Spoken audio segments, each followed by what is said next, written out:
صحیح بخاری حدیث نمبر 22۔ حضرت محمد مصطفیٰ صلی اللہ علیہ وآلہ وسلم نے فرمایا، جب جنتی جنت میں اور دوزخی دوزخ میں داخل ہو جائیں گے، اللہ پاک فرمائے گا جس کے دل میں رائی کے دانے کے برابر بھی ایمان ہو اس کو بھی دوزخ سے نکال لو۔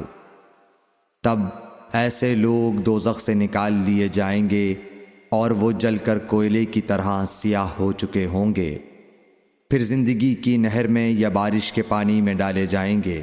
اس وقت وہ دانے کی طرح اگائیں گے جس طرح ندی کے کنارے دانے اگاتے ہیں۔